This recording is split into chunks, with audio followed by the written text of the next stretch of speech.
अस्सलाम वालेकुम नाज़रीन, इस्लामाबाद में सिंध टीवी न्यूज़ के प्रोग्राम राजधानी टाइम सां गॾु हाज़िर आहियां था राजड़। नाज़रीन, असां पंहिंजा जो हिन प्रोग्राम में मुस्लिम लीग नून जे हुकूमत जा जेका ई 2.5 महीना गुज़रिया आहिनि उन हवाले सां ॻाल्हि ॿोल कंदासूं। हुकूमत जे हिननि 2.5 महीननि दौरान जेतोणीकि इक़्तिदार में अचण खां अॻु में मुस्लिम लीग नून केतिरियूं ई दवाऊं कयूं हुयूं, पर उन जे बावजूदि दहशतगर्दीअ जे हवाले सां, महांगाई जे हवाले सां, बेरोज़गारी जे हवाले सां, बिजली जी लोड शेडिंग ऐं ॿिया जेके इशूज़ आहिनि उन हवाले सां असांखे तमामु घणा हाणे ख़दशा नज़र अचनि पिया आवाम में ऐं हिकिड़ी बेचैनी जी फिज़ा पैदा थी वई आहे मुल्क अंदरि त हीअ नई हुकूमत जंहिंखे अची इन्हनि मामलनि खे वधीक बहितर करणो हो, उहा बहितर करण जे बजाए उन्हनि में अञा इज़ाफ़ो थी रहियो आहे ऐं इहा तवक़ो पए थी त शायदि इहे शयूं जिते आहिनि उते ई भला मौजूदु रहनि, उन्हनि में फौरी तौर ते का बहितरी न अचे। पर असां ॾिठो गुज़िरियल कुझु महीननि दौरान, ख़ासि करे रमज़ान शरीफ़ जो जेको महीनो हो उन दौरान बि दहशतगर्दी बि अरूज ते रही, महांगाई बि अरूज ते रही ऐं उन सां गॾोगॾु ड्रोन हमलनि वारो इशू आहे। पाकिस्तान ऐं भारत विच में जेको छिकताण आहे उहा बि ॾींहों ॾींहुं वधंदी पई वञे। ॿिए तरफ़ अक़वाम मुतहदा जे सेक्रेटरी जनरल बान की मून पाकिस्तान जो 2 ॾींहंनि जो दौरो कयो। उन दौरान मुख़्तलिफ़ हुकूमती अमलदारनि सां उन्हनि जूं मुलाक़ातूं थियूं आहिनि। अॼु वज़ीर आज़म मियां नवाज़ शरीफ़ सां गॾु हुननि जी हिकिड़ी प्रेस कॉन्फ्रेंस हुई ऐं उन प्रेस कॉन्फ्रेंस दौरान पाक भारत जेके लाॻापा आहिनि उहे अवलियत ते रहिया ऐं उन सां गॾोगॾु दहशतगर्दी जे ख़िलाफ़ु जंग में पाकिस्तान जो जेको किरदारु आहे उनजो बि UN जे सेक्रेटरी जनरल पाकिस्तान जे किरदार जी साराह कई। अॼोकी हिन प्रेस कॉन्फ्रेंस में असां हिननि सभिनी इशूज़ ते ॻाल्हाईंदासीं ऐं मूंखे ज्वाइन कयो आहे इस्लामाबाद जे सीनियर सहाफ़ी जनाब सिद्दीक़ साजिद साहब। सिद्दीक़ साहब, आपको वेलकम भी कहते हैं और आपका शुक्रिया पाए। तो सबसे पहले अगर शुरू करें UN के सेक्रेटरी जनरल का जो विज़िट है, क्योंकि वो आज शाम को वो वापस भी चले जाएंगे, तो उन्होंने जो मुलाकातें की army chief, president, prime minister और उसके साथ वज़ीर आज़म के मुशीर जो मुशीर ख़ारजा हैं सरताज अजीज़ साहब, उसके बाद वो टेक्सला भी गए। ओवरऑल इस वक्त जो सूरत हाल बनी हुई है पाकिस्तान और इंडिया के दरमियान, उन दिनों में ये जो दौरा है उसको आप कैसे देख रहे हैं और इस दौरे के क्या असरात मुरतब हो सकते हैं पाकिस्तान और इंडिया के दरमियान जो तल्लुकात हैं उन पर? बहुत शुक्रिया था राजा साहब। उनका जो दौरा एक ऐसे नाजुक वक्त में ये दौरा पाकिस्तान है जब आपने ख़ुद अपने इब्तदाई कलमात में कहा कि लाइन ऑफ कंट्रोल पे कशीदगी किसी की सूरत हाल है, लेकिन इसके बावजूद ये एक बड़ी सफारती कामयाबी है कि अक़वाम मुत्तहिदा के सेक्रेटरी जनरल उस वक़्त पाकिस्तान में हैं जब हम आज पाकिस्तान का जो है यौम आज़ादी मना रहे हैं। ख़ुसूसी तकरीर में भी आज उन्होंने शिरकत की है और सफारती कामयाबी इस वजह से भी है कि पाकिस्तान का जो इंटरनेशनल इमेज है वो इस हवाले से बड़ा बेहतर होगा। और इस सिलसिले में जो अक़वाम मुत्तहिदा में पाकिस्तान के मुस्तक़िल सफ़ीर हैं मसूद ख़ान, बड़े अच्छे सफारतकार हैं। उनकी ये काविशों का नतीजा है, ख़ुद भी वो साथ आए हैं, क्योंकि आपको पता है कि इस वक्त हमारा जो मुल्क है और हमारे जो मुल्क के इर्द गिर्द जितने भी ममालिक हैं उनको अगर देखा जाए सिवाय चीन के, तो हम एक तरह की जो सफारती तन्हाई है उसका शिकार हो रहे हैं। जिस तरह ईरान है उसके साथ हमारे ताल्लुकात कोई इतने ज़्यादा बेहतर नहीं है। अफ़गानिस्तान का मामला आपको पता है, इंडिया के साथ टेंशन जो है वो बहुत ज़्यादा बढ़ गई है। और इसके ऊपर आज जो आपने हवाला भी दिया, जो बान की मून और वज़ीर आज़म नवाज़ शरीफ ने मुश्तरका प्रेस कॉन्फ्रेंस की, इसमें उन्होंने दोनों तशवीश ज़ाहिर की है जो कि LOC के ऊपर जो फायरिंग का सिलसिला जो है वो इंडिया की जानब से मसलसल जारी है। हालांकि वो देखा जाए तो उनके वो अपने अंदरूनी और सियासी हालात हैं उसको अगर, क्योंकि अगले साल वहाँ पे भी इलेक्शन होने हैं और आधे से ज़्यादा वहाँ पे इलेक्शन जो है वो तो पाकिस्तान की जो सियासत है उसकी बुनियाद पर ही जीते जाते हैं कि पाकिस्तान के हवाले से कौन सी जमात क्या जो है वो पॉलिसी रखती है।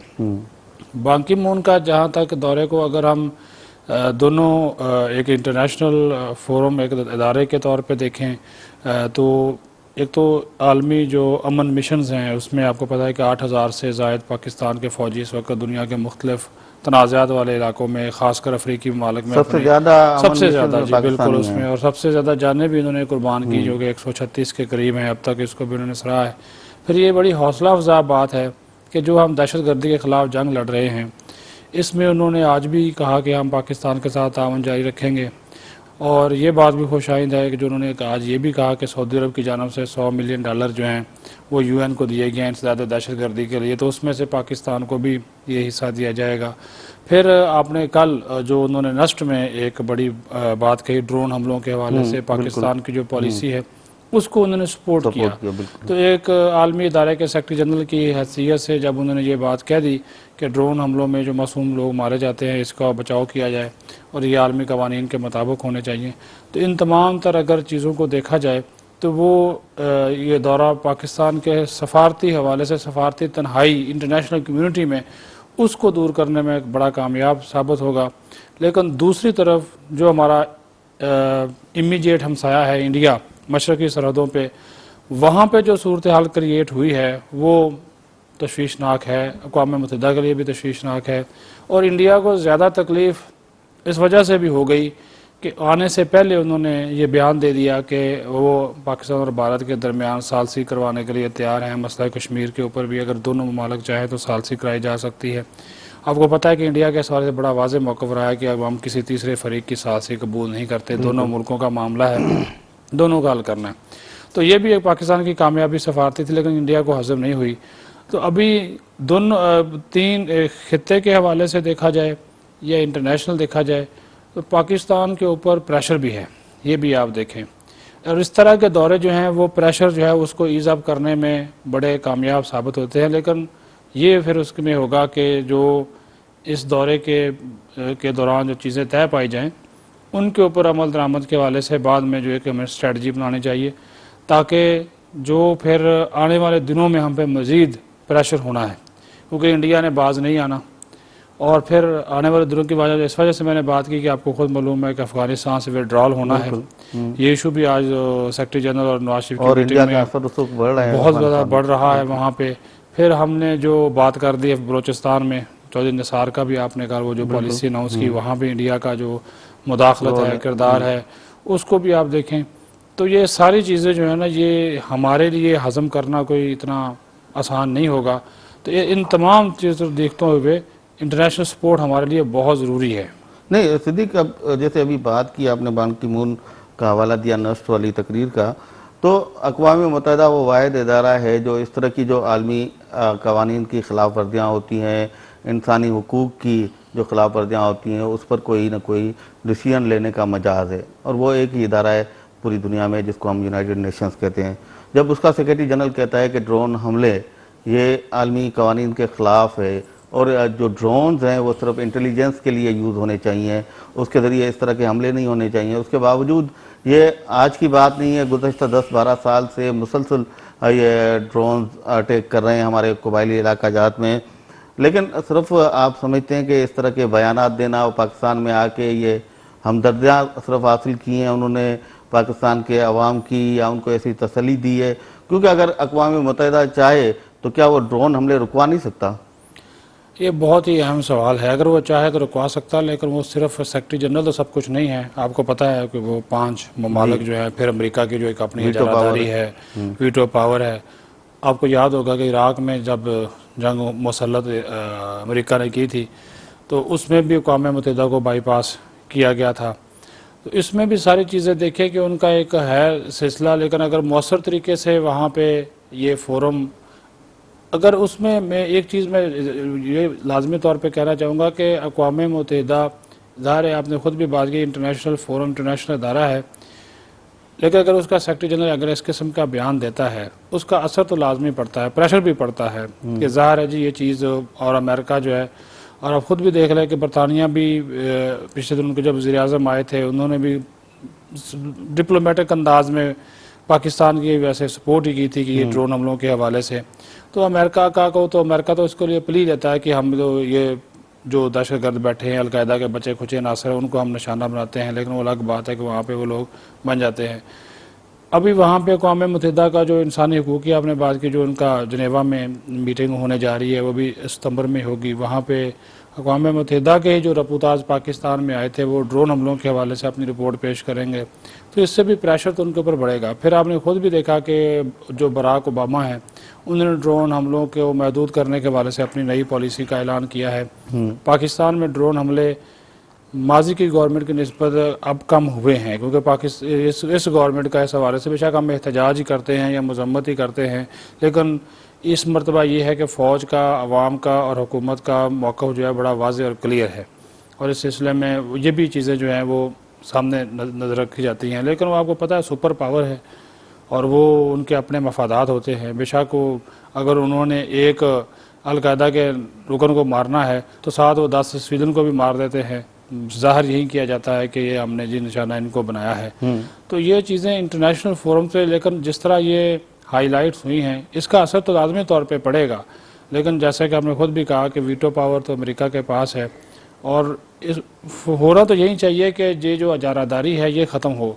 उसमें भी वो इस्लाहात के लिए बड़ी कोशिश की गई, वो अमेरिका उसमें कामयाब नहीं होने देता। उस सलामती कौंसिल की एक्सपेंशन की बात की गई और फिर इसको ज़्यादा इख्तियारात देने की, लेकिन जब वो ममालिक जो कि इसके बुनियादी मेंबर हैं या इसका जो एक अहम फोरम है सिक्योरिटी काउंसिल, उसी में शामिल जो मुल्क हैं वही जब इसको काम करने से रोकेंगे तो उस वजह से फिर ये फ़ायदा अमेरिका उठाता है। अच्छा, दूसरी बात जो हमने शुरू में की कि पाकिस्तान और भारत के दरमियान जो तनाज़ा अब LOC से वर्किंग बाउंड्री तक भी पहुंच चुका है। माजी में हमने देखा कि जब भी मुस्लिम लीग नून की या मियां नवाज शरीफ की हुकूमत जब भी होती थी तो पाकिस्तान और भारत हमें एक दूसरे के नज़दीक आते हुए महसूस होते थे, जिसमें वाजपेयी साहब का दौरा था पिछले टेन्योर में मियां नवाज शरीफ के, और अभी भी ये कहा जा रहा था कि शायद मुस्लिम लीग नून जैसे इक़्तिदार में आएगी तो भारत से ज़्यादा तल्लुकात हमारे अच्छे होंगे। एक थ्योरी ये भी काम कर रही है कि शायद कुछ लोग हैं, कुछ ऐसी क़ुव्वतें हैं जो नहीं चाहती कि पाकिस्तान और भारत एक दूसरे के नज़दीक आएँ, तो ये जो तल्लुकात ख़राब हुए हैं उसमें उन क़ुव्वतों का हाथ है। ये बात मैं आपको इस तनाज़ुर में कहूँगा, क्योंकि मैंने इस पे जो मुख्तलिफ़ लोगों के जो इंडियन हलके हैं, जो पाकिस्तानी हलके हैं, एक बात जो मैंने नोट की है, ये पहली मरतबा हुआ। पहले ये बात बिल्कुल ऐसा होता था कि दोनों तरफ की जो इस्टेब्लिशमेंट है वो, और इस्टेब्लिशमेंट से आप अच्छे तरह से जब वाक़िफ़ हैं कि वो कौन है, कि वो नहीं चाहती थी कि पॉलिटिकल जो लीडर्स दोनों ममालिक की है वो इस किस्म के कोई डिसीजन लें जिससे ये उनकी जो अपने मफादात हैं इस्टेब्लिशमेंट के, कश्मीर के हवाले से या दीगर इश्यूज़ के हवाले से सियासी सर उनके ऊपर वही डज को लगे उनको। लेकिन इस मरतबा ये पहली मरतबा हुआ कि इंडियन जो इस्टेब्लिशमेंट है और इंडियन जो फ़ौज है उसकी पॉलिसी बड़ी अग्रेशन वाली है, लेकिन पाकिस्तानी फ़ौज की जानब से इस मरतबा बड़ा सब्र व तहम्मुल का मुज़ाहरा किया जा रहा है और वो पॉलिटिकल लीडरशिप के साथ खड़े हैं।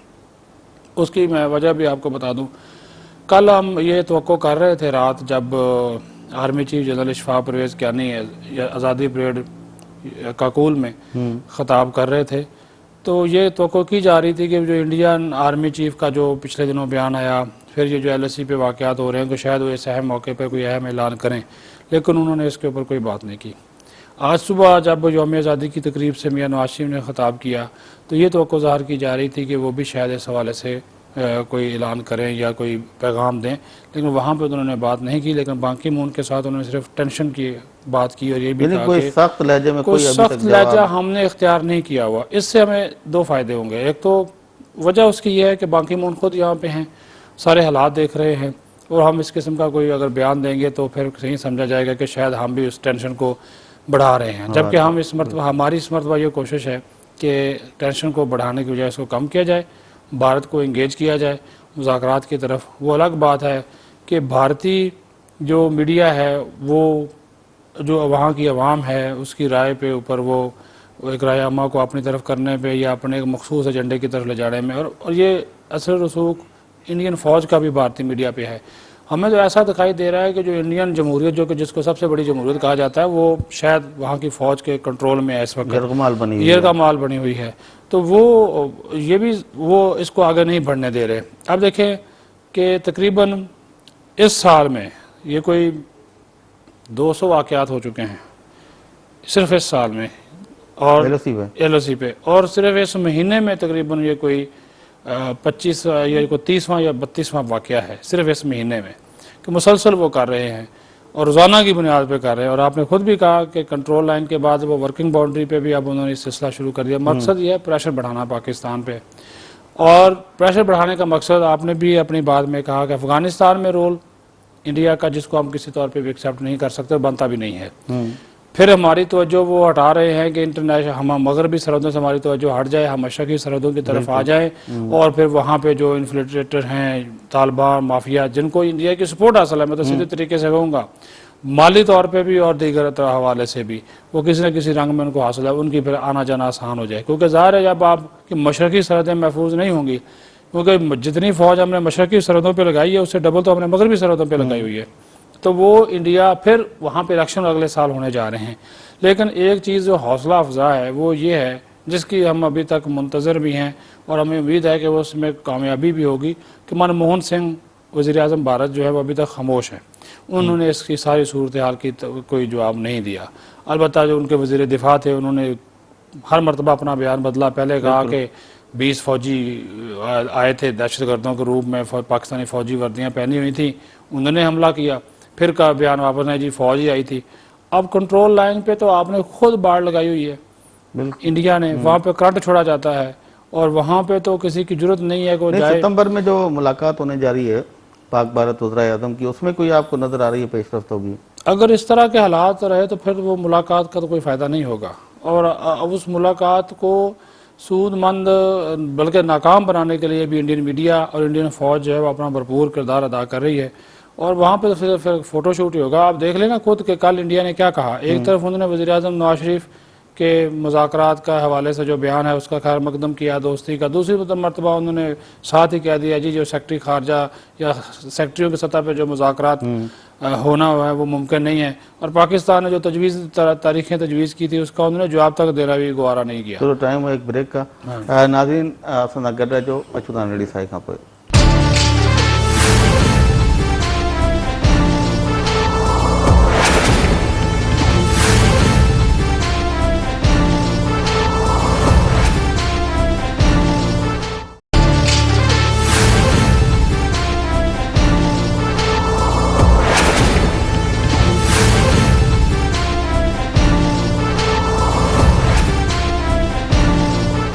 नाज़रीन प्रोग्राम में ॿीहर भलीकार असां ॻाल्हि ॿोल पे कई मजमूई मुल्की सूरत हाल ते। मूंसां गॾु आहे जनाब सिद्दीक़ साजिद साहब।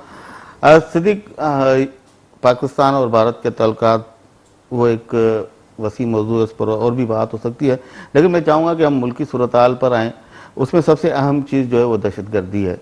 हमने देखा गुज़श्ता 8-10 साल में कहा यह जा रहा था, तासुर यह था हल्कों में कि मुस्लिम लीग नून का साफ कॉर्नर है तालिबान की तरफ, जो इस्लामी तंजीमें उनकी तरफ पंजाबी तालिबान की बात हुई, और बार बार ये इल्ज़ाम लगता रहा पंजाब हुकूमत पे कि वो जो जनूबी पंजाब है वहाँ पर उनकी जो कैंप्स हैं उनके ख़िलाफ़ कार्रवाई नहीं कर रही, और लश्कर तैयबा, लश्कर जंगवी वगैरह उनके जो अहम रहनुमा हैं वो भी पंजाब से उनका ज़्यादातर ताल्लुक़ है। और जो वज़ीरिस्तान में हम देखते हैं वहाँ भी बहुत ज़्यादा तादाद में हमें तालिबान नज़र आते हैं जो पंजाब से भर्ती किए गए हैं। लेकिन उसके बावजूद जैसे ही ये हुकूमत इक़्तिदार में आई है, हमने देखा पहले कोपेवाओं का कत्ल होता है गिलगित बल्तिस्तान में, कोयटा में इतने बड़े वाक़यात हुए, ख़ासतौर पर अभी इससे पहले जो पुलिस की पूरी लीडरशिप जो है वो सारी शहीद कर दी गई। हाँ, डेरा इस्माइल खान जेल पर हमला, वो उसके बाद ईद के रोज़ कोयटा की मस्जिद में जो फायरिंग हुई है, कराची में जो कुछ हो रहा है। ओवरऑल हम देखते हैं कि जो तवक्को ये की जा रही थी कि ये मुस्लिम लीग नून की हुकूमत आएगी तो ये वाक़यात चलें, फौरी तौर पर रुक नहीं जाएंगे, लेकिन इतनी ज़्यादा नहीं होंगे, यानी कि जहाँ पर हैं जो रेशो है वहीं पे रहेगा। लेकिन हम तो देख रहे हैं कि ये तेज़ी आ रही है दिन ब दिन इन वाक़यात में। जी बिल्कुल अदा, इसमें तेज़ी आ रही है। और आपने जहाँ पे शुरू की आपने जब बात की कि इनको तकरीबन 2 माह से ज़्यादा का अरसा इनको हुकूमत में आया हो गया है, और कल इन्होंने जाकर अपनी जो एक अभी वो हतमी पॉलिसी अनाउंस नहीं की इंसदाद दहशतगर्दी की कौमी पॉलिसी, उसके बुनियादी खदोखाल ये सामने लेकर आए हैं। लेकिन जहाँ तक इनके लोगों से या इनके रहनुमाओं से या वज़ीरों से बातचीत की गई है, तो उससे एक चीज़ जो है वो हमें बड़ी वाज़ेह तौर पर के सामने आई है कि इनको समझ नहीं है अभी इश्यूज़ की। ये वो जो आपने बात की कि सॉफ्ट कॉर्नर वाली, पार्टी के अंदर भी एक रिफ्ट है। एक हल्का है वो हामी है बातचीत का, और एक हल्का है कि नहीं जी इनसे बातचीत जो है वो ना की जाए। तो उसको वो पार्टी के अंदर भी जो राय जो है उसमें अभाम भी है और उसमें इख्तलाफ भी है। और ख़ुद जब वज़ीर दाखिला जो है चौधरी निसार अली ख़ान, वो अभी कंसल्टेशन मुख्तलिफ़ इदारों से कर रहे हैं, फ़ौज से है, वज़ारत दिफा से है, इंटेलिजेंस इदारे हैं, लेकिन साथ ही साथ वो जो इदारे जिन लोगों ने इस दहशत गर्दी के ख़िलाफ़ जंग में कुर्बानियाँ दी हैं, जो हमारे ISI है, हमारे IB के लोग हैं, पुलिस के लोग हैं, फ़ौज के अपने लोग हैं, उनके ऊपर वो तनकीद भी किए जा रहे हैं। अब उनको हम ये मजबूत कर रहे हैं और हम अपने इदारों को कमज़ोर कर रहे हैं, ये बात कह के कि इंटेलिजेंस इदारों से दहशत गर्द ज़्यादा मजबूत हैं, उनके पास वसाइल ज़्यादा हैं। तो भाई अगर हमारे इदारे हैं, आप गवर्नमेंट में बैठे हैं, तो वसाइल किसने देने हैं? आप लोगों ने देने हैं। तो आप सबसे पहले, अगर आपको पता है कि हमारे इंटेलिजेंस इदारों के पास ये चीज़ नहीं है, तो 2 महीने के अंदर अंदर आपको ये तो कम अज़ कम अंदाज़ा हो जाना चाहिए कि आप जो है इन चीज़ों को परख लें कि हमारे इंटेलिजेंस इदारों के पास किस चीज़ की ज़रूरत है। आप उनके हौसले बढ़ा रहे हैं और उनकी तारीफ़ें कर रहे हैं और अपने इदारों को कमज़ोर करने की कोशिश, कमज़ोर इस वजह से कि अखलाकी तौर पर वो बेचारे, उनका हौसला टूट जाता है। आपने तो उन लोगों के, जिन लोगों के ये जो बच्चे कुर्बान होते हैं, जिन लोगों की जानें जाती हैं, उनके घरों की हालत जाकर देखें तो आपको अंदाज़ा हो जाएगा उन लोगों पे क्या गुजरती है। वो तो हमारे कल के लिए आज का अपना आज कुर्बान कर रहे हैं। तो इस चीज़ों को भी देखना चाहिए। इसका नोटिस भी लिया गया है आला सतह के ऊपर, इस किस्म की गुफ्तगू नहीं होनी चाहिए। फिर आपने कहा जी कि 13 नहीं, एक मेरी बात मुकम्मल कर दें, 13 साल जो आपने बात की कि 13 साल अगर एक पॉलिसी नहीं बनी दहशतगर्दी के खात्मे के हवाले से, फिर आपने ये कहा जी कि हमें वक्त दिया जाए। अब कितना वक्त लेंगे, आपको पता भी है, और आपने जो काम अपने करने के थे वो आपने बड़ी ज़बरदस्त अंदाज में वो कर लिए। अपने मनपसंद IPPs को पैसे दे रहे थे, गर्दशी कर्ज़ों की वापसी वाला इशू था, वो आपने कर दिया। वो अलग बात है कि सिर्फ 4 मनपसंद कंपनियों को दिए गए। PSO भी रो रहा है, सुई सदरन और सुई नादरन भी रो रहा है। और अभी वो जो हाल होगा वो आपको पता चलेगा, वो जब आपका आइंदा इशूज़ में अब सवाल जब आएगा उसका मैं वाज़ेह तौर पे आपको इसमें 2 चीज़ें बताऊंगा। और ये जो इमीडिएट आपकी तवज्जो का मरकज होना चाहिए था मामला दहशतगर्दी के हवाले से, उस पर आप अभी तक कोई कंसेंसस ही पैदा नहीं कर सके। आपने खुद मालूम है APC वाली बात, अब फिर कहा गया। फिर इमरान खान ने कहा जी मैं नहीं आता, मेरी पहले आर्मी चीफ से और नवाज शरीफ से अलग मीटिंग होनी चाहिए। उसके ऊपर इन्होंने घुटने टेक लिए जी, वो भी मुलाकात चलो हो जाए, हमें कोई इतराज़ नहीं भाई, किसी न किसी तरीके से मसले का हल तो निकले। आप यकीन माने, आपके मुल्क का वजीर दाखिला, ये इन्होंने बड़े बुलंदबाग दावे किए थे। इनके दौर में अब तक इंफॉर्मेशन है कि अब तक कम अज़ कम 200-300 लोग जो है, 300 से ज़्यादा लोग शहीद हो चुके हैं, फौज के आम लोग इन 2 माह 2.5 माह के दौरान। और इस रवां साल में 900 बंदा जो है, अब तक अगर ये जो अगस्त का महीना जा रहा है, 900 बंदा जो है जानों से चला गया। इनके पास कोई स्ट्रेटजी है ही नहीं। वो अभी तक बाज़ जो आपके जो अपोजिशन के लोग हैं, या पार्लियामेंट में हम जाते हैं तो वहाँ पे तो लोग, इनके अपने लोग, अपोजिशन तो बिल्कुल भी ऐसा ही कह रही है कि उनका वो भी कहते हैं कि भाई नज़र तो आए कि हुकूमत है ही नहीं किसी जगह के ऊपर। नहीं तो फिर देखें, जब इलेक्शन कैंपेन चल रही थी ना, तो उस वक्त सब कह रहे थे, तजदीद नगार भी और मुख्तलिफ जो कॉलमिस्ट हैं वो, कि मुस्लिम लीग नून के पास एक बहुत अच्छी टीम है। और पाकिस्तान पीपल्स पार्टी हालांकि हुकूमत में थी, लेकिन उस दौरान भी उन्होंने अपनी एक पॉलिसीज़ मुख्तलिफ शोबों में, मुख्तलिफ सेक्टर्स में उस पर ये काम कर रहे थे। और इन्होंने खुद भी दावा किया कि हम काम कर रहे हैं। अब दहशतगर्दी है, उसके लिए ऐसी कौन सी स्पेशल पॉलिसी आ रही है जिसके लिए इनको टाइम चाहिए? सारी दुनिया में दहशत एंटी टेररिस्ट पॉलिसीज मौजूद हैं, उससे ज़्यादा आगे बढ़कर तो जाहिर है कोई ऐसी नई चीज़ तो लाने से ये रहे, नई तवक्को है कि कोई इस तरह की कोई चीज़ लाएंगे जिसमें दहशतगर्दी एक दिन में हमारे मुल्क से ख़त्म हो जाएगी। चीज़ें वही आनी है, उस पर अब क्या ये डिस्कशन हो रही है, क्या सोच विचार हो रही है, वो बात आपको समझ में आती है? जो आपने टीम की बात की, उससे आप अंदाज़ा लगा लें कि मियाँ ये मुस्लिम लीग नून का अलमिया है इनके साथ। ये तो अब ये जो मुझे बात कहनी तो नहीं चाहिए, लेकिन 5 साल पीपल्स पार्टी ने तो रोड हो गए पूरे कर लिए। मुझे तो ये भी पूरे करते हुए दिखाई दे, भी हो सकता है खुद ही दौड़ जाएं। अब आप देखें, डिफेंस मिनिस्टर कोई नहीं है, वो खुद मियाँ साहब हैं। खारजा अमूर का कोई वजीर नहीं है, वो खुद मियाँ साहब हैं। ठीक है जी, वो आप टीम की बात करें, इनके पास लोग मौजूद हैं, करना है। वज़ीर दाखिला आपका 5-5 हफ्ते खामोश रहता है अहम वाक़यात के ऊपर। जितने वाक़यात हुए हैं अभी तक उसकी एक की भी रिपोर्ट नहीं लाई गई। जब अपोजिशन में थे तो बड़ा शोर मचाते थे कि हम पार्लियामेंट को एतमाद में नहीं लेते, ये गवर्नमेंट ये नहीं करती, वो नहीं करती। अब कहाँ गई पार्लियामेंट? अब तो ये पॉलिसी पार्लियामेंट में भी नहीं गई। अभी तक वो स्टैंडिंग कमेटियाँ बनाने में कामयाब नहीं हो सके। कैबिनेट की डिफेंस कमेटी उसको फार्मूलेट करने में काम, ये जो आप बात करें ना वही बात है, ये कोई इतने बड़े काम नहीं है, एक नोटिफिकेशन ही करना है ना जी। और दहशतगर्दी के खिलाफ आपने पॉलिसी बनानी है, दो नुकात है ना आपने, उसने दो चीज़ें रखनी है। जनरल कियानी ने रात बड़ी ज़बरदस्त बात की, उसने कहा कि दहशतगर्दों के सामने झुकना कोई मसले का हल नहीं है, इनसे निपटने के लिए एक मुतफिका पॉलिसी होनी चाहिए। उस मुतफिका पॉलिसी पे आपको क्या है, सारी पॉलिटिकल पार्टीज तैयार बैठी हैं। उन्होंने कहा भी है भाई आप एपीसी बुलाएं, उसके फैसलों पे अमल दरामद करें। एपीसी क्या बुलानी है आपको, मैंने पहले भी आपके प्रोग्राम में कहा कि मियाँ रजा रबानी की सरबराही में जो नेशनल सिक्योरिटी कमेटी बनी थी उसकी 62-63 सिफारशात बड़ी जामे हैं। फिर 2-3 जो हैं वो जॉइंट सेशन हुए इन कैमरा, उसमें वाज़े तौर पर पता है कि कौन सा इदारा क्या कर रहा है, कौन सा ग्रुप लड़ रहा है, पाकिस्तान में कितने ग्रुप हैं, अलकायदा कहाँ पे है, तालिबान कहाँ पे है, पंजाबी तालिबान कहाँ पे हैं, इनके ठिकाने कहाँ पे हैं, हमने किसको पनाह दी हुई है, कौन सा लीडर कहाँ पे मौजूद है, आप नहीं पता। ये तो आपको भी पता है, मुझे भी पता है, लेकिन हम अपने वो कौमी मफाद की खातिर इस तरह की बातें हम नहीं करते। तो उसमें अपोजिशन भी शामिल थी, बड़ी जमात थी, इसहाक डार साहब, सरदार मेहताब, एहसन इकबाल, इस तरह के लोग जो है वो उनका हिस्सा थे। अब आपने कौन सी कोई नई गिदड़ सिंगी लेकर कौम के सामने आनी है, तो वो ये जो अभी इन्होंने कितना लगा दिया, अब कल फिर कह दिया कि जी या तो हमें उनसे जंग करनी पड़ेगी या मुज़ाकरात करना पड़ेगा। भाई आप कुछ तो अमली कदम तो करें, मुज़ाकरात करने के जंग। हाँ जी, तो पॉलिटिकल लीडर्स पे डाल दिया। अब पॉलिटिकल लीडर्स तो वो तो सारे मसले का हल तो दें, भाई आप क्या चाहते हैं। फिर उन लोगों पे डाल दिया कि अभी एपीसी रवा साल होगी, रवा महीने एपीसी होगी और फिर उसकी सिफारशात आ जाएंगी, फिर वो कमेटियां बन जाएंगी। लेकिन एक बात जो अभी आपने की कि चौधरी निसार साहब हमारी जो इंटेलिजेंस एजेंसियां हैं जिन्होंने कुर्बानियाँ दी हैं, बहुत उनका किरदार भी रहा है मुख्तलिफ इशूज़ पे, उनको तनकीद का निशाना बनाते हैं और उनकी तारीफ करने की बजाय।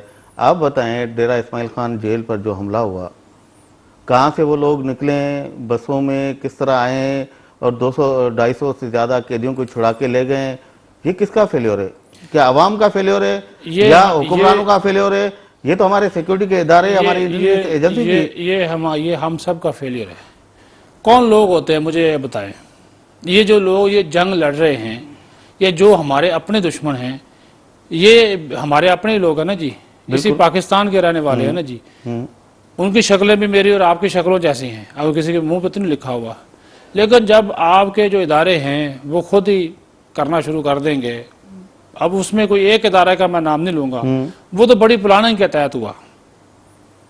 जब उसमें हमारे इदारों की नाकामी मैं वही कह रहा हूँ, किसी एक इदारा, वो किसी इदारे की जिम्मेदारी नहीं है, वो किसी एक इदारे पे नहीं डाला, वो तो ऐसा प्लानिंग के तहत किया गया कि वीडियो फिल्म बनी, लोगों के नाम तक लिए गए, गाड़ियां साथ ही टाउन हॉल है वहां पे खड़ी की गई और एक एक कैदी का नाम लेकर उसको पुकारा गया और उसको फिर जेल जो तोड़ी गई किसी और साइड से तोड़ी भी नहीं गई, मरकजी दरवाजे से आए, मरकजी से चले गए, 4 घंटे तक ब्लैकआउट रहा, बरूदी सुरंगें रोड के ऊपर बिछाई गई, 1.5 घंटे का रास्ता उन्होंने बड़े सुकून से तय किया जनूबी वजीरिस्तान से DI खान तक, और 20 के करीब चेक पोस्टें हैं, फौज की भी बाकी इदारों की भी, किसी ने उनको कंट्रोल करना कोई ज़रूरी नहीं समझा। ठीक है, हो सकता है कि इसका मकसद भी किसी को पैगाम देना हो, ये बहुत सी चीज़ें होती हैं। मैं ये नहीं कहता कि हमारे इदारे ठीक हैं, लेकिन मैं ये कह रहा हूँ कि जो इदारे इसके लिए वाकई कुर्बानियाँ दे रहे हैं, आप इदारों की कमज़ोरियाँ पकड़ें, आप उनको सही करने की कोशिश करें, लेकिन उनके ऊपर आप इस तरह तनकीद, उन लोगों जो कुर्बानियां दे रहे हैं उनको अगर आप मजीद तनकीद का निशाना बनाएंगे, उनमें आप इस्लाहात लेकर आए, तो अगर जो लड़ रहे हैं, जो मैं तो उन लोगों की बात कर रहा हूँ कि जिन इदारों के लोग कुर्बानियां दे रहे हैं, हर इदारा जो है उसमें अच्छे बुरे लोग हर जगह पे होते हैं, ठीक है, लेकिन जो DI खान वाली आपने बात की उसमें तो ये तो आवे का आवा ही, वो आपको पता है कि क्या पुलिस, क्या सुपरिटेंडेंट जेल, क्या जनाब वहाँ पे डिप्टी कमिश्नर, ये वो सारे कोर कमांडर्स, तमाम हमारी इंटेलिजेंस एजेंसियां, हमारे तो अपने पेट से पर्दा उठाने वाली बात है, उन्होंने खुद मौका फराम किया और अब उसके बाद आप देख रहे हैं कि कितने वाकयात हुए और फिर कहा गया, और उसके बाद जो थ्रेट लेवल बढ़ा है वो किसके लिए बढ़ा है, इन्हीं लोगों के लिए बढ़ा है ना। अब उन्हीं के तैयार करदा होंगे, तो वो हर जगह पे फैले हुए हैं। इस्लामाबाद की आप हालत देख लें, और भी जो बाराकों में वाकया होता बचा है, उसके बाद जो सूरत हाल बनी है देख लें, तो वो तो नहीं जाने देते ना। जो मरगला के पहाड़ों पे आजकल सिक्योरिटी की जो कितनी है, आज सारा रेड जोन जो है, 14 अगस्त है, यौम आज़ादी कौम मना रही है और यौम आज़ादी वो जनाब एवेन्यू बंद है, बड़ी इमारतों के सामने आप नहीं जा सकते। तो ये इदारों की कमज़ोरी है, उसमें इसमें कोई शक नहीं है, लेकिन आप उस कमज़ोरी को दूर करें ना जी।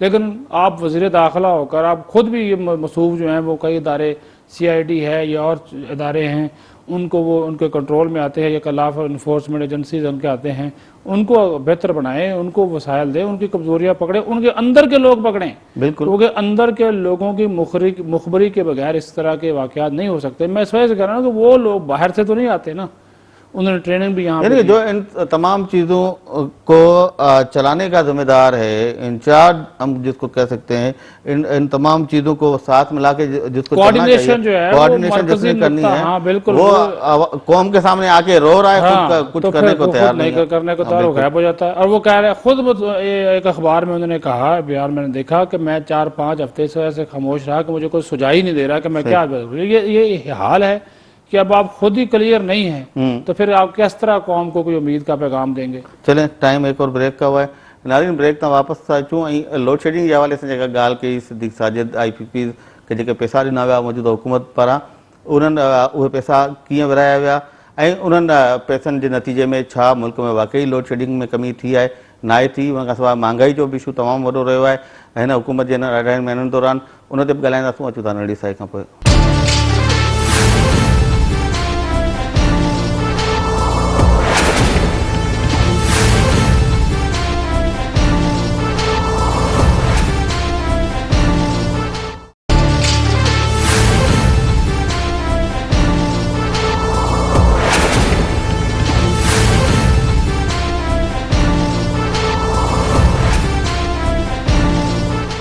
नाजरीन, प्रोग्राम में बहर भलीकार सिद्दीक़ साहब, आपने बात की ख़ासतौर पे IPPs के हवाले से 500 अरब रुपए तकरीबन इस हुकूमत ने दे दी है और दावा ये किया गया कि जब ये IPPs को हम पैसे देंगे, ये जो गर्दिशी कर्ज़ों के, उसके बाद मुल्क में बिजली की सूरत हाल बेहतर होगी, लोड शेडिंग में कमी होगी और बड़े मुस्बत नताइज हमें नज़र आएंगे।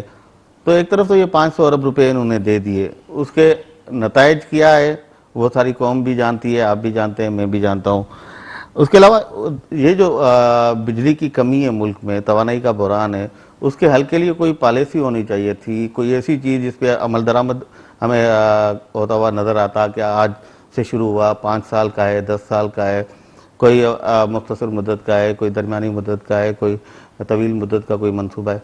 तो एक तो हमें पॉलिसी नज़र नहीं आई, दूसरी तरफ कह रहे हैं कि ये नोट छाप कर 500 अरब रुपये गर्दिशी कर्जे जो हैं उनकी अदायगी में दिए गए हैं। तो ओवरऑल आप देख रहे हैं कोई फ़ायदा हुआ है? ये तो कह रहे थे कि मियाँ शहबाज शरीफ के जो मुख्तलिफ क्लिप्स अखबारात में, TV चैनल्स पे आपने देखे, कभी वो कह रहे हैं कि हम 6 माह में ख़त्म करेंगे, कभी कहते हैं साल में ख़त्म करेंगे, कभी कहते हैं 3 साल में करेंगे। मियाँ नवाज शरीफ साहब कहते हैं कोई टाइम पीरियड नहीं दे सकते। बड़ा दावा लेकर आए थे गुड गवर्नेंस का, मेरिट का, कौम को अंधेरों से निकालने का, वो सब के सब इनके दावे हैं। कोई इनके पास कोई स्ट्रेटजी नहीं है, कोई इनके जहन में कोई मंसूबा नहीं है। लोगों को नवाजने का सिलसिला जो है वो जारी है। 2 टोक अल्फाज में कहूँगा, मनशा ग्रुप, उसको जनाब 4 उसके IPPs हैं, उसको 500 अरब रुपया इन्होंने अदा कर दिया, ना PSO को पैसे दिए, ना सुई सदरन को दिए, ना सुई नादरन को दिए। ये जो गर्दिशी कर्जे हैं ये तो होते हैं ना जी, कि आप PSO अब तेल बेचता है IPPs को, ठीक है, उनसे फिर वो पैसे लेता है। सुई गैस वाले उनको IPPs को गैस देते हैं, उनसे वो लेते हैं। आपने पेमेंट सिर्फ उनको की IPPs को, और आगे PSO का पैसा फंसा हुआ है वो तो आपने निकालने में उनकी कोई मदद नहीं की, वो तो आपने लेकर बैठ गए। और दूसरी सुई गैस कंपनियां और उनके सरबराहों ने जब ये आवाज़ बुलंद करना शुरू की तो उनको आपने चेंज कर दिया। इनकी तो मदहोशी का ये आलम है कि इन्होंने ये बड़ा कहा, आपने खुद भी अखबारात में इश्तहारात देखे कि हम मुख्तलिफ इदारों के सरबराह लगाएंगे। बिल्कुल, कहाँ लगाए? एक भी नहीं लगाया मेरिट के ऊपर। वो इश्तहारात कहाँ गए? 20 से 25 इदारे इस वक्त ऐसे हैं जो कि बगैर सरबराहों के हैं। बिल्कुल, और ये बैठे हुए हैं। और दूसरा ये देख लें कि ये कौम को अंधेरों से तो क्या निकालना, जिस घर का बिल 500 अरब रुपये अदा करने के बावजूद पहले 3000 रुपये आता था, वो अब बिल बढ़कर 8000 रुपये हो गया है। बिजली की इन्होंने कीमतें बढ़ा दी हैं, ठीक है। सब्सिडी जो गरीब आवाम पे थी वो ख़त्म करने जा रहे हैं। और अभी ये जो अक्टूबर में नया धमाका होगा वो जो घरेलू सार्फिन के लिए भी बढ़ जाएगी, मजीद उसमें कीमत में इजाफा होगा। और आप ये जो कह रहे हैं ना नोट छाप रहे हैं, नोट तो छपते ही रहेंगे, महंगाई में इजाफा उसी वजह से होता है। ये इन्होंने बेड़ा गर्क कर देना है। ये जो आपका PSDP है, ये मैं आपको बड़े वाजे और दो टोक अल्फाज में कह रहा हूँ, उसमें से पैसा निकाल के कट लगा के 100-125 अरब रुपया जो है वो वहाँ से दे रहे हैं, IPPs को दिया है। और कुछ पैसा आपकी वो जो मोहतरमा Benazir Bhutto income support programme समेत मुख्तलिफ प्रोग्राम इन्होंने शुरू करने थे, उसके लिए जो पैसे रखे थे उसमें कट लगाया जा रहा है। और सबसे बड़ी बात, यूनिवर्सल सपोर्ट फंड है, USF जिसको कहते हैं, वो जो कंपनियों का होता है, उसमें से 60-62 अरब रुपया जो है वो इधर लगाया जा रहा है। एक तरफ राजा परवेज अशरफ 30 से 40 अरब रुपया जो है वो निकाल के तरक्याती स्कीमों पे लगाया, तो उसके ऊपर हमारी अदालतें उज़्मा सुओ मोटो नोटिस ले लेती है। यहाँ पे तो कुछ नहीं हो रहा।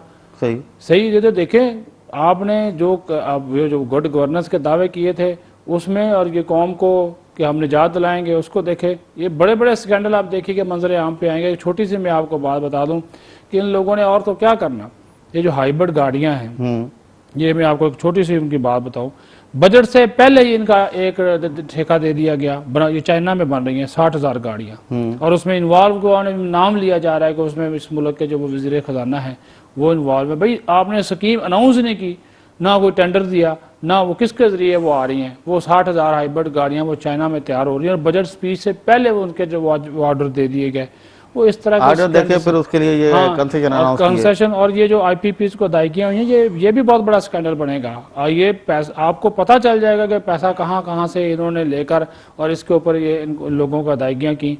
और उसके बाद ये जो वफाकी वज़रा जो बने हैं इनके दफातर, ये बड़ी कफ़ायत शारी की बात करते थे, सब ने नया फर्नीचर लिया, सब ने नई गाड़ियाँ ली। ये पार्लियामेंट लॉजेस में पार्लियामेंट हाउस में ख्वाजा आसिफ का आप देखें, मलेशिया से लकड़ी मंगवाई गई उसके लिए, और गर्दशी कर्जों की मारी हुई वजारत का पैसा वहाँ पे लगा, 10-15 लाख रुपया वहाँ पे लगा दिया। जो सब पहले साईं खुर्शीद शाह का चैम्बर होता था, चौधरी निसार का चैम्बर, उसका बाथरूम जो है वो नया बनाया गया। भाई आप वो ये लोग आवाम को रिलीफ देने की बजाय तो अपने आप को रिलीफ दे रहे हैं। तो आते ही गवर्नमेंट में इनका वो किबला जो है ना इधर उधर हो जाता है, अपोजिशन में आकर आवाम याद आती है। अच्छा सिद्दीक, अभी बात की बिजली की कीमतों की, लेकिन देखें पेट्रोल की कीमतें कहाँ गई, गैस की कीमतें कहाँ जाके पहुंची हैं। अभी रमज़ान शरीफ का महीना गुजरा है, उसमें फ्रूट वेजिटेबल्स और दूसरी चीज़ें, आटा घी दालें, यानी कि हर चीज़ आप देखें उनके रेट्स कहाँ जाके पहुँचे हैं। तो ये महंगाई पे कंट्रोल होता, कुछ आवाम को रिलीफ मिलता। आवाम को तो इन्होंने न बजट में कोई तनख्वाह में खातिर खा इजाफा किया, न सब्सिडीज़ की आपने बात की कि वो ख़त्म की जा रही हैं। दूसरी तरफ ये चीज़ें बद्दुआएं दे रहे हैं आवाम अभी से, 2-2.5 महीने हुए हैं। कभी जिंदगी में आपने सुना था खीरा 150 रुपया किलो बिकेगा? बिक रहा है, बिका है। ईद पे टमाटर नहीं थे, 250 रुपया लाहौर में बिके इनके अपने शहर में। बिल्कुल कोई करेगा? तो ये तो खुद अब मिर्चें जो हैं, ये अदरक वगैरह, ये तो सारी चीजें इतनी महंगी हो गई, कोई सब्जी 40-50 रुपए से कम नहीं है। और फिर मार्केट में अवेलेबल नहीं है, तो कोई तवज्जो नहीं है।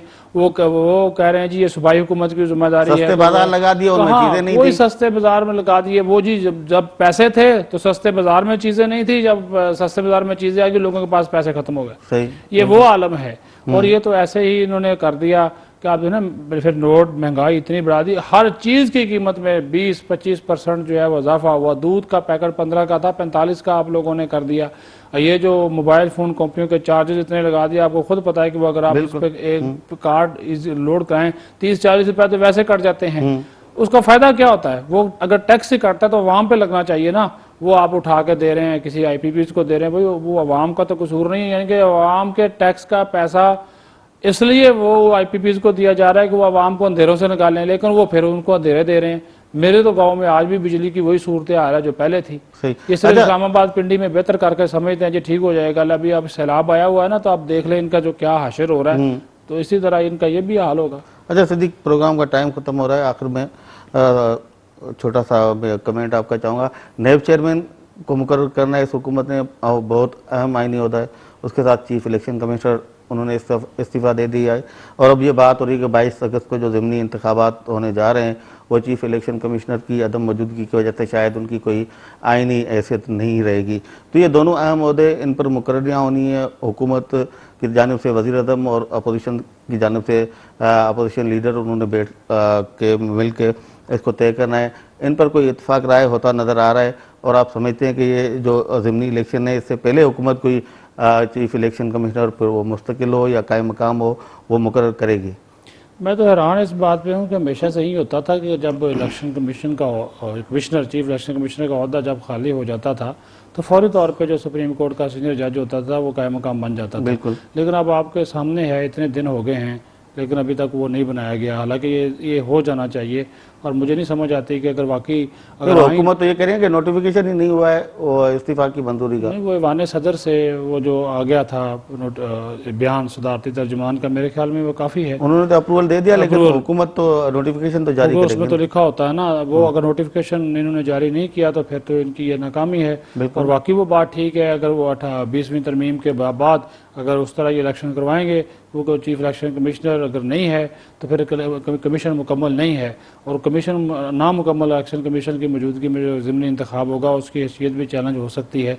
इसको भी ये एक नुकता बिल्कुल आपने ये सही बात उठाई है, क्योंकि ये 5 बंदे हैं ना जी, 4 मेंबर, 5वां फिर जाकर कमीशन बनता है। तो जब बेशक वो एक्टिंग ही हो, वो लगना तो चाहिए, तो लेकिन उसकी इन्होंने कोई इस किस्म की कोई प्रोविजन हमें तो नजर नहीं आती कि इन्होंने क्यों नोटिफिकेशन जारी नहीं की। छोटी छोटी चीजें हैं जो बाकी नैब चेयरमैन की बात है, वो 1-2 दिन में जो हमने सुना है कि अपोजिशन लीडर भी शायद लचक दिखा रहे हैं। खुर्शीद शाह आपको पता है वो थोड़े से बंदे हैं, रख रखाव वाले भी हैं, इतनी ज़्यादा अभी वो इनको टफ टाइम नहीं दे रहे और वो हो सकता है कि इनकी मुलाकात में हो जाए और कोई किसी नाम पे इत्तेफाक हो। भगवान दास का नाम हमने सुना था लेकिन वो उसके लिए तो उन्होंने ऑर्डिनेंस भी बनाकर गवर्नमेंट को दे दिया, गवर्नमेंट उसके ऊपर चुप हो गई। लेकिन गवर्नमेंट मेरा ख्याल में दिल से भगवान दास को चाहते नहीं है, क्योंकि जैसे ही वो ऑर्डिनेंस उन्होंने बनाकर दिया उन्होंने एक नया नुक्ता निकाल दिया कि जी सुप्रीम कोर्ट का फलां ऑर्डर है कि किसी इनफरादी शख्स को नहीं लगाया जा सकता जी, वो जो जी हाँ सलमान फारूकी जी तो उसको नहीं किया, तो वो उसको बुनियाद वो यानी कि वो